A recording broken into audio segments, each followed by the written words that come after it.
Hello and welcome everyone to our Croí Connects series, where we aim to bring you the answers to all your burning cardiovascular, health and lifestyle related queries. This week, we're delighted to have Paul Nolan, Chief Cardiac Physiologist at Galway University Hospital, join us. And we're going to be talking about Implantable Cardioverter Defibrillators, otherwise known as ICDs. Thank you for joining us, Paul, and perhaps to kickstart the session today, you might explain to us what an ICD is and why might someone need one of these devices. Hi Irene, thanks a million. Thanks to Croí for doing this as a way of educating patients and carers. I suppose an ICD or an implantable defibrillator is a device that's put in to treat dangerous fast heart rhythms that would typically cause people to black out. Or potentially in one case, a rhythm called ventricular fibrillation, where the heart rhythm becomes very chaotic and the heart doesn't pump properly. That rhythm is potentially fatal unless somebody is resuscitated. And the way we do that is by delivering a shock to restart the heart, hopefully back in the normal rhythm. So the ICD is an implanted device which is constantly watching the heart rate and rhythm. And if somebody has one of those dangerous heart rhythms, it will recognize it very quickly within about 3 seconds and deliver a treatment within about 10 seconds.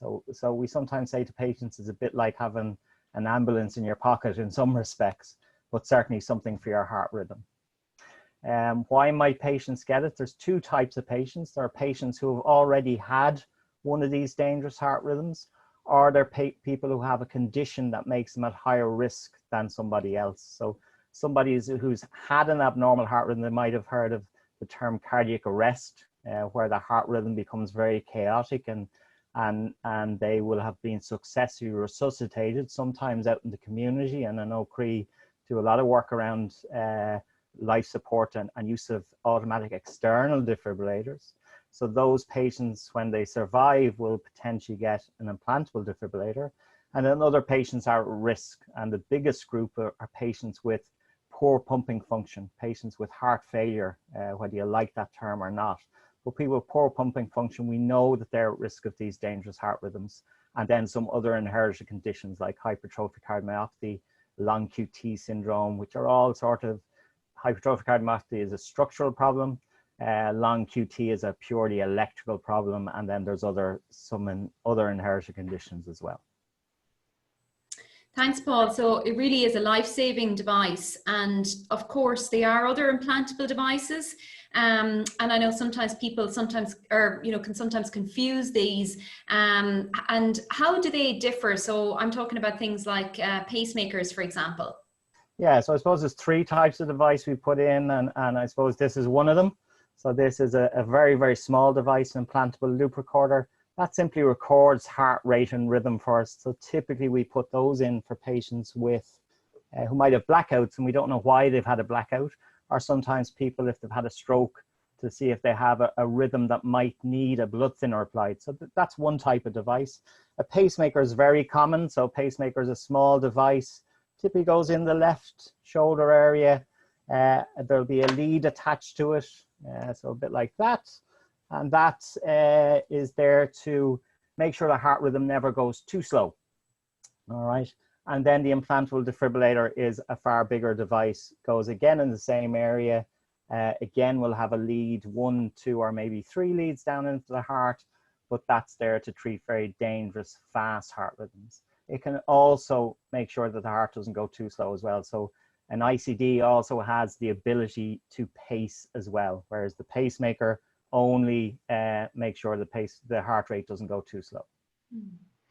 Paul, I've had a question in from Anne in Galway, and she's wondering how big a procedure is it having an ICD fitted, and are there risks, and what should she expect from the recovery process? Yeah, so I suppose we would describe it as a minor surgical procedure. Sometimes we do them as day cases, but most commonly people come in to our day ward here and get admitted to a bed overnight. There's local anesthetic given in what we call the prepectoral area, the area at the front left hand side of the chest.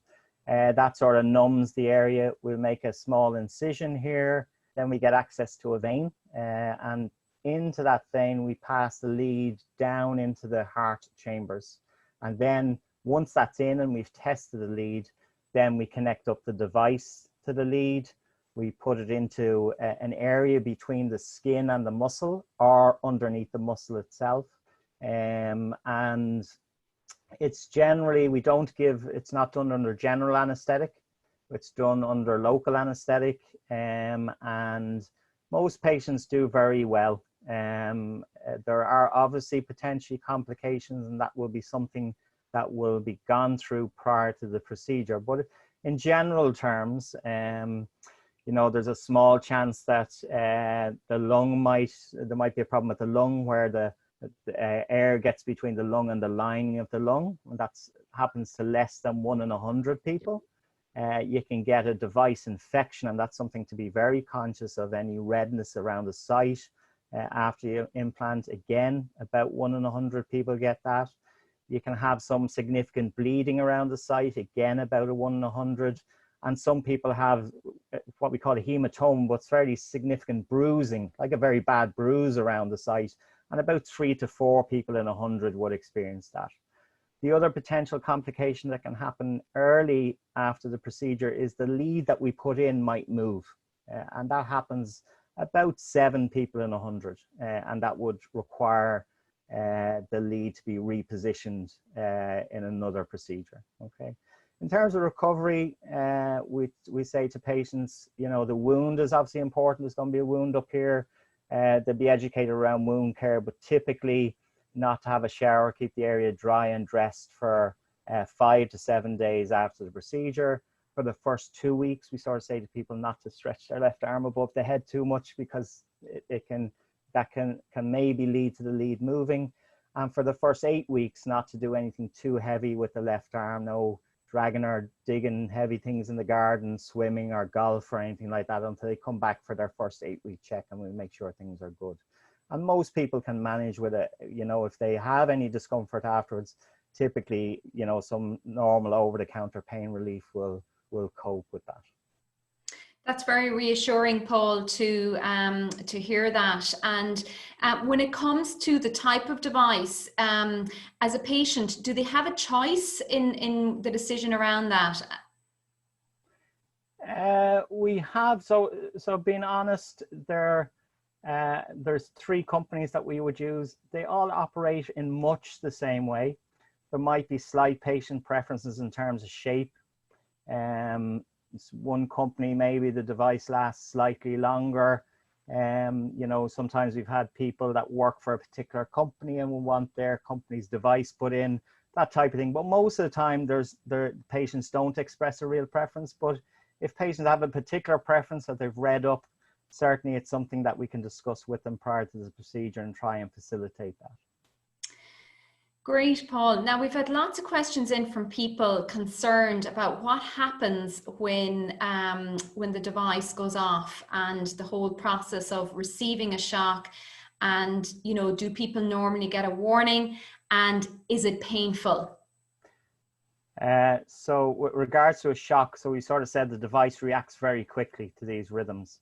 And most of the time people won't have blacked out. So if they have one of these rhythms where that are dangerous, if the rhythm is left untreated, they potentially black out, okay? So some people will feel that feeling like they're going to pass out. The device doesn't warn them in any way, but they might feel, feel the blood rushing from their head, and then they might get the shock, okay? People experience different things in different ways. On average, it's like getting a fairly severe thump in the chest. Some patients feel it a bit less. Some patients feel it a bit worse. But on average, that's what it's like. And while the shock is not pleasant, the thing that I always say to patients, if you have one of these dangerous heart rhythms out of hospital without a defibrillator, your chance of survival is somewhere between 3 and 8%. Whereas with a defibrillator in, it's way up in the sort of high 80s. There's no guarantees in life, but for most patients, it's one shock and they're back out of their rhythm, and everything is okay. And If the ICD delivers a shock, will the individual's cardiologist be aware? And this is a query in from Brian in Westmeath. Yeah, I suppose yes and no, without being funny. So most patients are on what we call remote follow-up. So traditionally, we would only get information when the patient came to the hospital, and we communicated with their ICD and downloaded all the information. But now a lot of patients will have a little unit like this at home. Okay, sorry. And that sits at home, and instead of them coming in every 3 months, the device, their ICD, talks to that little unit, and that little unit sends us the information over the internet, and we can see exactly the same thing as you would see in clinic. Now, remote follow-up also has the advantage that it will tell us if there's something we should know about, aside from those 3-month checks. So if somebody has an episode that we've set it up to tell us about, then we will get an automatic transmission, and we'll also get a text message alert to let us know. So we get far more frequent updates. So if somebody has a shock and they come in contact with their monitor, then we will get that information sent to us. It's not live 24/7 monitoring. So if it happens at 3 in the morning, the device sends it through. We will see it on the next working day. And Paul, when you say we, that's you as a cardiac physiologist and your team in GUH? Yeah, absolutely. So the cardiac physiologist manages the device's clinic. Obviously, if someone has a significant episode, we're immediately going to be talking to their consultant that's looking after their care and discuss what had happens and what the plan might be, and then get in contact with the patient. That's super. And so it's almost like, from what you've shown there, it's almost like one's skybox, nearly the size of it, that you'd normally see under the TV. Yeah, it's a little bit smaller, and we suggest that people put it in their bedroom, because, you know, if you put it in the good sitting room, if it was like my mother's house, you weren't allowed into the good sitting room except on Sundays. So everyone has to go to bed eventually. So if it's beside the bed, then the device is always communicating with the device, with the transmitter at home, and we'll get that information through if it needs to come through. And Paul, is that box or that remote monitor, is that transportable? So for example, if somebody was going on holidays or traveling to another country, is it advisable that they would bring that with them? So what it is transportable, and what I'd say if to most patients, if they're going on a 2-week holiday to Spain, do they need to lug that with them? No. If they feel more reassured bringing it, fine, they can bring it. It works on the mobile phone signal. If they're going to work away for 3 months, I would say bring it. But if they're going on a 2-week holiday, there's no real necessity to bring it with them, unless they feel more reassured. We have a couple of patients who feel more reassured when they have the device with them. So that's fine. I suppose the other thing I should have said is that if someone gets a shock, the advice we give, if someone gets one shock and they feel fine afterwards, no chest pain, no shortness of breath, no dizziness, that's not a reason to attend casualty. So you don't need to go immediately to hospital. You can ring us up on that day or the next working day, and we'll bring you into our devices clinic and manage you there, rather than you going into ED. And particularly now with COVID and red and green zones within the ED, if we can keep people out of ED, it's better. If somebody has a shock and they feel very unwell afterwards, obviously they should go to casualty or go to ED. And if somebody, and this happens very few patients now, if they get more than one shock in 24 hours, they should probably go to ED, or certainly contact us if it's within normal working hours. So it's a really efficient service, Paul, and you know, it's really good to hear that. You spoke about the data transferring piece. How safe is that? Because obviously we're in an era now where we're all, you know, more aware of cyber security. Yeah, it's an interesting area, and I think it probably got some headlines around. So there were some headlines in some of the papers saying that people with implantable devices, they could get hacked. And theoretically, if you are within 10 meters of somebody with a device that has this type of technology, you can, in theory, if you know exactly what you're doing, hack into a device. There's never been a reported case of it. The device companies, it's been flagged by the FDA as a vulnerability, and so the device companies have developed software and continuing to develop software to protect patients. But one of the things I would always, like, if you think about businesses, I think there's about 70% of businesses have had some attempt at hacking into our computer system. What's the motivation to hack into one patient's pacemaker or ICD? The motivation isn't there. So it's an unquantifiable risk. It's that low, and there's never been a reported incident of it happening or an attempt for it to happen. But in theory, it can happen. But you know, this would not be a concern for me if I was a patient with an implanted device.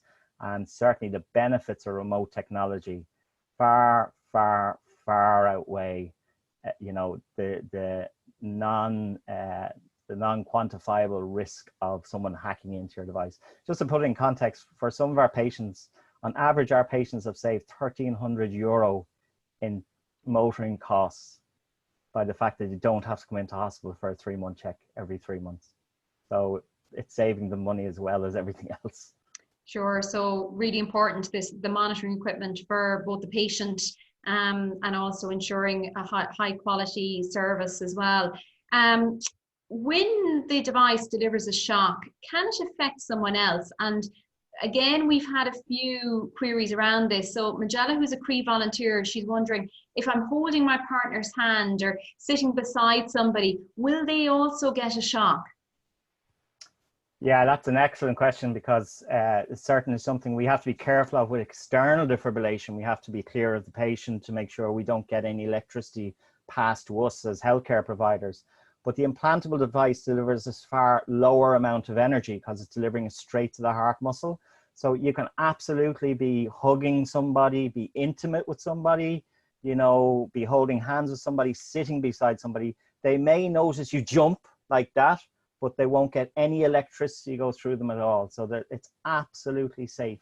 And what we try and encourage patients post ICD is to try and get back to living life as normally as possible. So stuff they were doing beforehand, once the 8-week check is gone, you know, in terms of restriction around golfing and digging in the garden and lifting and dragging heavy things, once you move past that, most activities you can go back to normal. You try and get patients to go back to living as normal a life as possible post-implant. And I suppose it is a very worrying time for people, Paul, and sometimes, you know, people can suffer a lot of anxiety and depression, you know, even after having one of these ICDs inserted. So, you know, what advice would you give in that context? So what I would say is if that's an issue, anxiety, depression around, and that can happen with or without ICDs, I would say talk to somebody. Your GP very often is a very good first port of contact.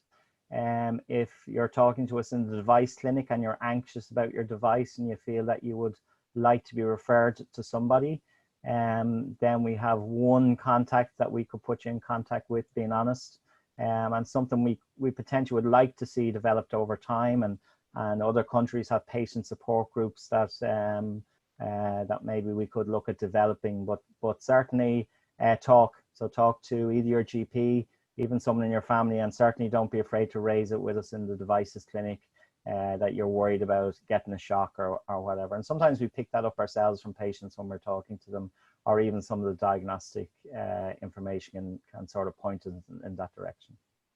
Yeah, so, you know, it's just important to be open, and as you say, have those discussions and share those fears, and they can be allayed. And a lot of the time, you know, when people do receive the right information and the reassurance, you know, it can certainly help and go a long way.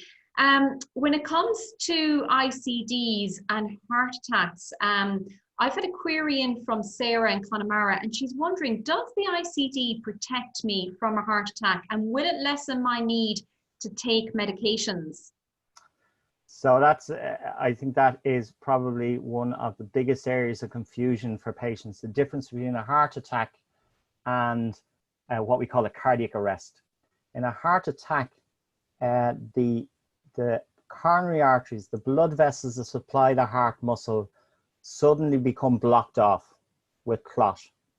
And that prevents blood going down to supply the muscle, and the muscles starve of oxygen and somebody gets severe pain in the chest.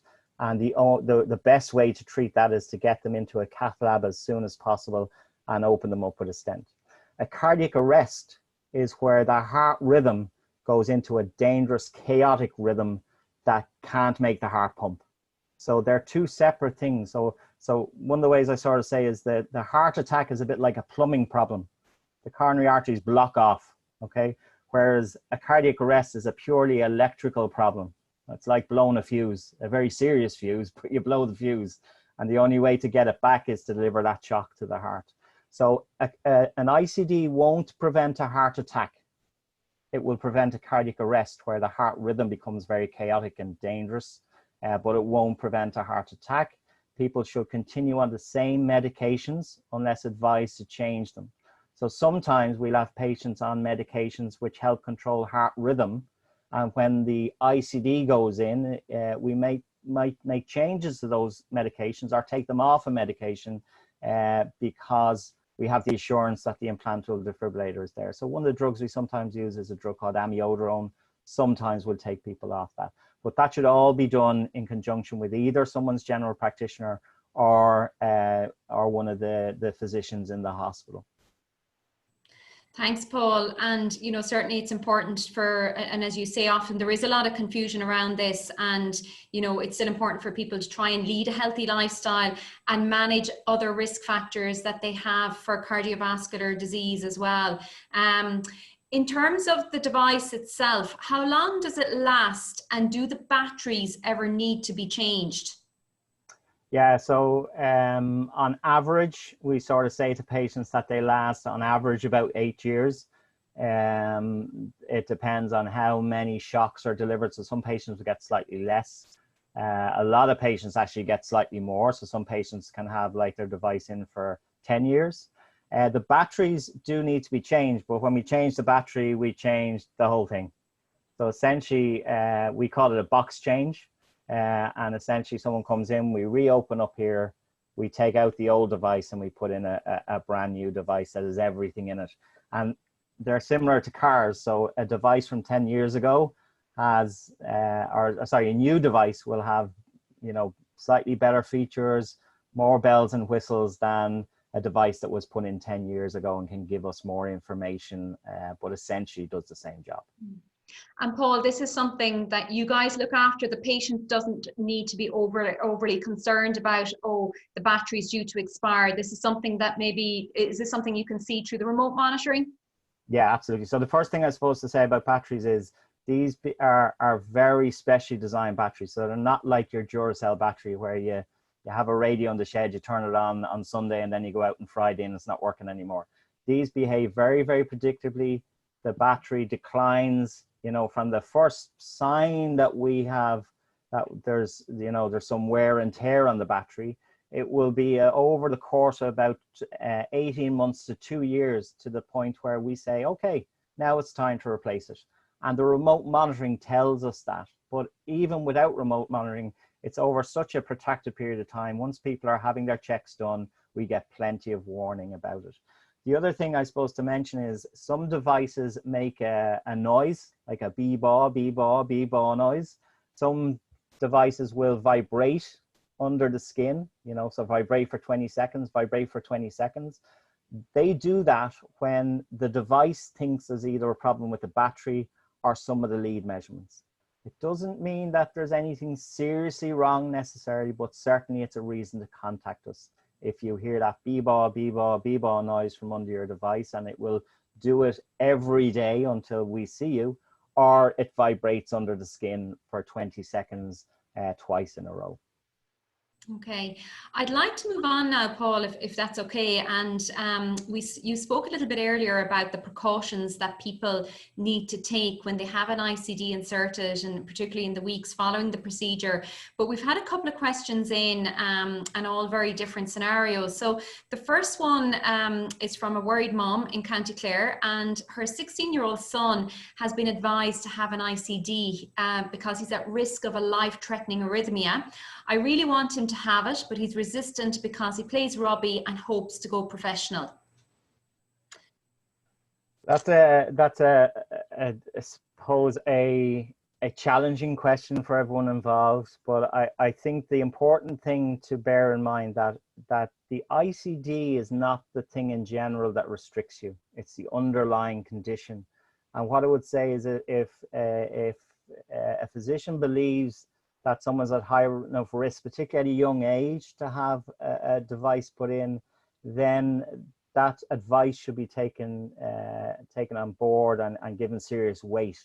Now, there's a lot of talk about patient-centered care and shared care, and the ICD mightn't necessarily preclude you from taking part in competitive sports. The guidelines, for example, would suggest that competitive sports can be considered even in patients with implantable defibrillators. I suppose one of the fears is that if somebody has an episode while training or playing competitive sports, they might get injured, or that if you're in the middle of a match and your adrenaline is all worked up and your everything's circulating in your system, that actually a rhythm that might stop quite easily at rest is more sustained and more difficult to convert. But there's some small evidence in terms of studies that show that actually that's possibly not true. But certainly stuff like that happens on a case-by-case basis. But I will go back to the thing that it's not the ICD that stops this thing happening. It's the underlying condition. And whether somebody gets an ICD or not, a lot of professional sports players are screened for underlying conditions like this. And the IRFU have their own medical department and arrangements to do this type of thing. So ICD or not, if there's an underlying condition there, that potentially will have implications. So I would say, again, go back to the recommending physician, and I would take their advice. I would give a lot of weight to their advice, because they're the people who are the experts in that particular case and anybody's individual case, and have that discussion with them and raise the concerns and see what their advice is. And Paul, how about other investigations? For example, John in Athlone is having some back problems, and his doctor has recommended that he should have an MRI, and he's wondering, is it safe for him because he did an ICD fitted about 2 years ago? Yeah, so without knowing the type of device, but most modern devices, patients can safely have an MRI. We do need to see them, and we need to reprogram their device temporarily for the MRI. But we've worked very closely with the radiography department here. There are some centres who will not do it. So, but certainly in GUH, we will MRI people, or radiology, I should say, will MRI people who have MRI, what we call MRI conditional devices. So John can check with whoever follows him up about whether his device is MRI conditional and whether he can potentially have that MRI. But if it's only in 2 years, it's highly likely his device is MRI conditional. That's good to hear, Paul. And then in terms of mobile phones or MP3 players, do they affect the ICD? Irene, you're showing your age now with the MP3 player. I think we've all moved on to Spotify. This comes from Paul, from another Paul, who's a Croí supporter in Mayo. Well, all the Pauls are always way behind the times. Again, it's a bit like the hacking thing. In theory, there's a small chance of a mobile phone or an iPod, or even there was talk about the little magnets in earphones potentially interacting with the device, and yes, people have in a lab shown some interaction, but actually there's been sort of 2 studies from years ago that showed, in the real world, there's no interaction between them. We do still advise patients, if they have their mobile phone, not to put in a short pocket over their device. Again, it's just so it's sort of away from their device, but they can use it as normal. And I wouldn't, if you suddenly pop it in there and then remember 2 hours later, I wouldn't worry too much about it. It's a very low theoretical risk. Use them as normal. I always say to patients, anything that's normal around the house is fine to use. So microwaves, TVs, cordless phones, toasters. I always joke and say the Hoover shouldn't be used by a man, but that's a separate issue. You have to be careful now, Paul, with that one. So, and then I suppose following on from that, when it comes to certain jobs or roles that people may have, are there any that are considered off limits? We had a query from John, who works in haulage in County Longford, and he's just wondering, he had an ICD inserted 2 weeks ago, and he's just wondering about, you know, the possibilities about returning to work, and obviously he's a truck driver. Yeah, so I suppose if we address the driving issue first, and driving is a difficult area sometimes for patients, because basically driving is broken up into two types of vehicles. Group 1, which is, you know, family cars, motorbikes, that type of thing, and that's fairly simple. If someone gets an implantable defibrillator, then they can drive after 4 weeks. Okay, presuming they haven't had one of these dangerous heart rhythms. Okay, and the thing I always say is that it's not the ICD that stops you driving, it's the underlying condition that puts a restriction on driving. So if someone gets an ICD put in because they're at risk of these dangerous heart rhythms, they can go back driving after 4 weeks. If they have a shock, then there's a restriction of 6 months of driving. And that's quite an imposition for patients, but it's also to protect them and other road users. And the reason, it's not the ICD that stops you driving, it's the ICD that allows us to have the conversation about driving. Because remember, the ICD has potentially saved your life and delivered treatment for a life-threatening rhythm. Group 2 driving is trucks and lorries. And the reason the restrictions are tighter there, because if you crash in a car, you might do harm to yourself. If you crash an articulated lorry on the M6, then you're going to do harm to a whole load of other people. You know, it's a far riskier thing. So an ICD patient is not allowed drive. It's that simple. They're not allowed drive a group 2, like a lorry, haulage, that type of thing. And even without the ICD, a patient with heart failure cannot drive a haulage vehicle unless they are absolutely free of symptoms. And it's guidance. So even with that guidance, many physicians would still not be comfortable certifying somebody to drive haulage vehicles with an underlying condition like heart failure.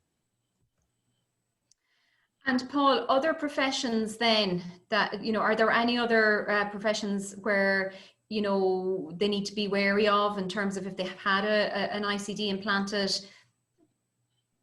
The one that springs to mind immediately is arc welding. So the ICD is looking for fast, erratic electrical signals from the heart, and arc welding produces fast signals, electrical signals, and the ICD can potentially see those and deliver a shock inappropriately. So arc welding is essentially, we would advise people not to arc weld. If you're a professional arc welder and you really know what you're doing, then potentially you could go back to it, but with a whole series of things that have to be put in place. So if you are arc welding as a hobby on Saturday, you don't arc weld.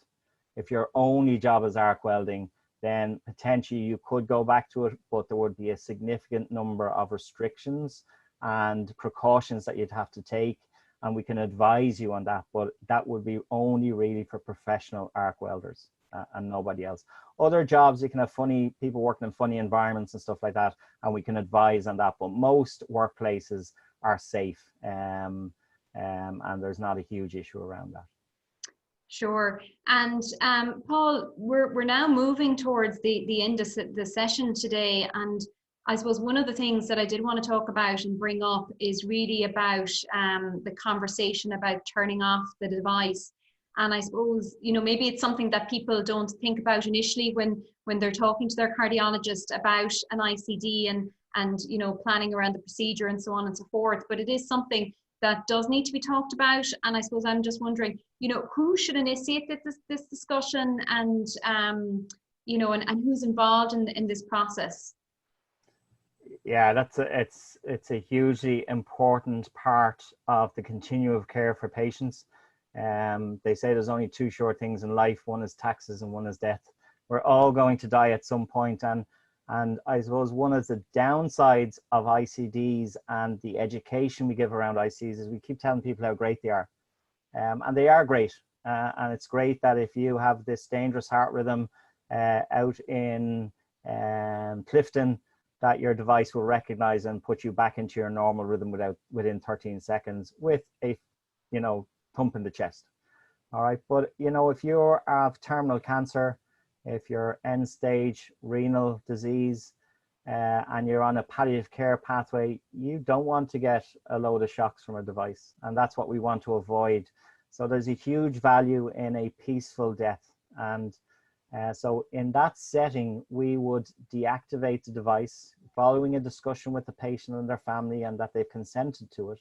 But the aim of it is we turn off the painful shock therapies to allow for a peaceful death. It doesn't speed up death. We leave the pacing on. It's a very simple programming of the device. So there's no surgery involved. It's simply us doing like we would do in a normal check, communicating with the device, changing some settings, totally painless. We have done it out in the community, but we like to have that discussion as early as possible in the care pathway. And who should start the discussion? What I would say is we should probably say it earlier in the patient journey. So when a patient gets their device in, we should probably have a conversation about it rather than waiting 2 or 3 years to start talking about it. I think patients should have that discussion with their family, because very often what we find is in an end of life situation, the patient themselves, is semi-conscious or is not responding to speech, for example. And then the family are going, oh, I wonder what Joe would have wanted. Would he wanted it off or not wanted it off? So we'll have that discussion and say, if I'm on if I'm actively dying, I'd rather my shock thing turned off because I don't want to get painful shocks, and we're not good. We do a good funeral, but we don't talk well about death. So I think patients should have the conversation with their family. We should be having the conversation a lot earlier, and it's something we're trying to do here in GUH. And I think nationally there's work going on as well in trying to improve awareness amongst other health professionals. So the palliative care nurses, the renal nurses, the respiratory nurses who look after COPD patients. So I think anyone can start that conversation, primary care physicians. And I think it's hugely important. And I have to say, the number of times I've done it, it's such I suppose a privilege to come into that situation and to be able to play a very small role in allowing someone to have a peaceful death. And it's something we facilitate as much as possible here, even if it means that someone's going to trek out to 40 miles away to do it in someone's home. We see it as part of their continuum of care and something that should be done, and we should facilitate, even if it means sacrificing something else on that day. And it's great that we also have good links with Portiuncula Hospital, that they can facilitate it out that side of the country, and Sligo will do the same. So we're starting to develop that network within the West that will make sure that this happens for patients, because I think it's a vital part of their care. Paul, we've covered a huge amount of questions over the last 20 minutes or so, and I hope for the people who are listening in today that this has helped their understanding in terms of what an ICD is, and hopefully understand that actually ICDs improve quality of life, extend life, and that will help people live more confidently with their ICD. But I suppose I'd like to give the last word to you, and just if there were any key messages or anything that you'd like to communicate to those listening in. So I think the important things to think about are that there's a benefit in having an ICD, as you said. It potentially prolongs life, to try and put the anxiety of a shock to one side, because some patients go 8-9 years and never have a shock from their device. So to try and get back to living life as normal as possible. I would encourage people not to be scared of the technology of remote follow-up. It really is, these days, it's a plug and play. You literally plug it into a power socket and it looks after itself from then on in. And it really has huge benefit. Have conversations or have thoughts around, you know, whether you would want this shock therapy on at a certain point in time, and have that conversation with your family. And also to think about what you might do if you ever had a shock. So some of the ways to alleviate anxiety is to have a plan. So have a plan. So if you got a shock tomorrow, who are you going to call? So is it, if you're living on your own, or, you know, you want to call your son, you know, or your GP or whoever, that you actually have a thought about, okay, yeah, if this happens, that's what I'm going to do. And to know that one shock, you don't need to rush into hospital. You can contact us, and we can look after you in a very streamlined way without you having to come through the ED. But if you have a shock, do get in contact with us so that we know about it, and we can decide what's the most appropriate thing to do. Paul, thank you very much, and thank you for joining us today. I think what's clear is that cardiac physiologists are an integral, play an integral role as part of the overall cardiology team. So congrats to you and your department on the valuable service that you provide. So Croí Connects returns next month for a special World Heart Day session. And in the meantime, please stay tuned to our website for updates and lots of great resources. Follow us on social media for the latest advice, and please stay safe. Thank you for watching.